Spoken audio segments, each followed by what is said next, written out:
Imagine becoming one of the richest people in the world because you believe computers would one day change everyday life.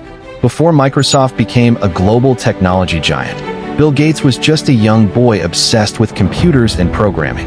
He took risks, faced fierce competition, and built software that would eventually reach millions of homes and businesses. But his journey wasn't simply about becoming rich. It was about seeing a future that most people couldn't see and turning that vision into reality. This is the story of how Bill Gates built Microsoft and changed the world.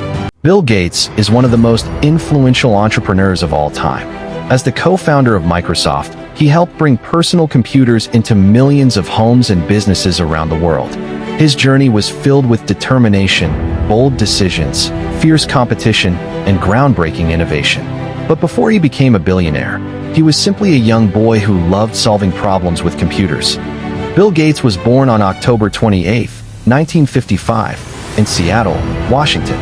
His father was a successful lawyer, and his mother served on the boards of several organizations. They encouraged education, discipline, and curiosity from an early age. As a child, Bill loved reading books and solving difficult puzzles. He could spend hours learning about new ideas and challenging himself with complex problems. Everything changed when he attended Lakeside School, one of the few schools that had access to a computer terminal during the late 1960s. At a time when computers were rare and extremely expensive, Bill became fascinated by programming. He spent countless hours learning how computers worked and writing software programs. Sometimes he stayed so long in the computer room that school staff had to remind him to go home. At Lakeside, Bill met another talented student named Paul Allen. The two quickly became close friends because they shared the same passion for computers. Together, they dreamed about building software that could change the future. Few people believed personal computers would ever become common, but Bill Gates and Paul Allen believed technology would eventually become part of everyday life. That dream would soon lead them to create one of the most successful companies in history. As a teenager, Bill Gates was already spending countless hours writing computer programs. But his biggest opportunity came in 1975, when a new personal computer called the Altair 8800 captured his attention. Gates and his friend Paul Allen immediately saw something others didn't. The computer needed software.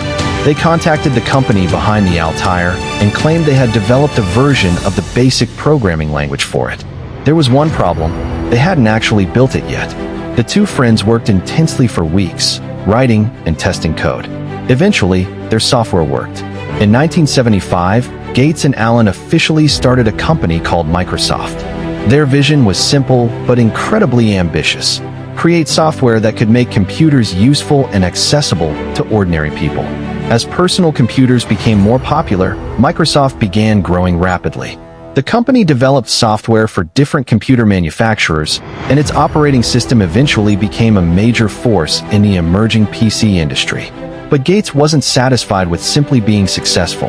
He wanted Microsoft to become the company that defined personal computing. And that ambition would soon lead to the deal that changed everything. Microsoft was growing, but Bill Gates knew that software alone wasn't enough. He needed a major opportunity that could put Microsoft at the center of the personal computer revolution. That opportunity came from IBM. In the early 1980s, IBM was preparing to enter the growing personal computer market. The company needed an operating system for its new computer, and Microsoft was still a relatively small software company. Gates saw the opportunity immediately. Microsoft didn't actually own the operating system IBM needed. Instead of building one from scratch, Microsoft acquired an existing operating system called 86-DOS and adapted it for IBM's computer. The result became MS-DOS. The deal was a turning point. IBM's personal computer became hugely successful, and MS-DOS became widely used.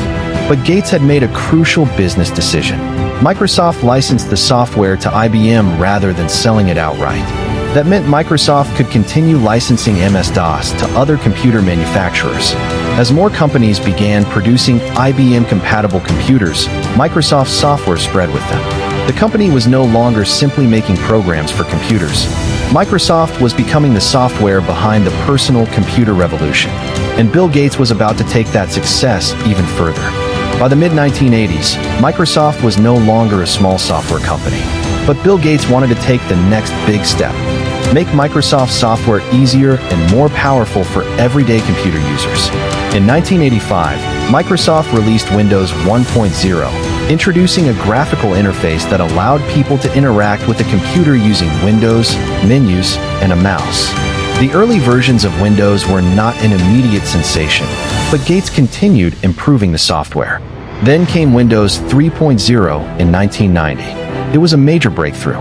Millions of people began using Windows, and Microsoft became one of the most powerful companies in the technology industry. As personal computers spread into homes, schools, and businesses, Microsoft's software became almost impossible to ignore. But success also brought criticism. Microsoft faced accusations that it was using its enormous influence to limit competitors and dominate the software market. The company would eventually face major antitrust battles with the U.S. government. Despite the controversy, Microsoft's growth continued. By the 1990s, Bill Gates had become a symbol of the technology revolution and one of the world's youngest billionaires. But Microsoft had only just begun its transformation into a global technology giant. By the late 1990s, Bill Gates had achieved what few entrepreneurs ever could. Microsoft had become a global technology giant, and Gates had become one of the world's richest people. But his story didn't end with Microsoft. As the new millennium began, Gates started shifting more of his attention toward philanthropy and global challenges. Together with his then-wife Melinda, he helped build the Bill and Melinda Gates Foundation, focusing on areas such as global health, education, and poverty reduction. Gates also continued investing in technology and other industries. He became involved in projects focused on clean energy, climate change, scientific research, and innovation.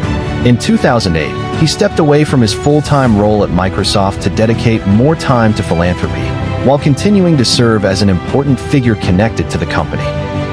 His journey had transformed dramatically, from a teenager fascinated by computers to a technology pioneer, billionaire, investor, and philanthropist. But perhaps the most important part of his story is not simply how much wealth he created. It is how he used his knowledge, influence, and resources to try to solve some of the world's biggest problems. Bill Gates' story shows that success isn't only about building wealth. It's also about what you choose to do with the influence that comes after it. Bill Gates' journey began with a simple fascination with computers and grew into a technology empire that changed the world. From a young programmer to the co-founder of Microsoft, he proved that a powerful vision, persistence, and the courage to take opportunities can create extraordinary results. But his story didn't end with wealth. Through philanthropy and innovation, Gates continues to influence lives around the world. His story is a reminder that true success isn't only about how much you build, but also about what you choose to do with it. If you enjoyed this story and want to discover more incredible journeys of the world's richest and most successful people, subscribe for more.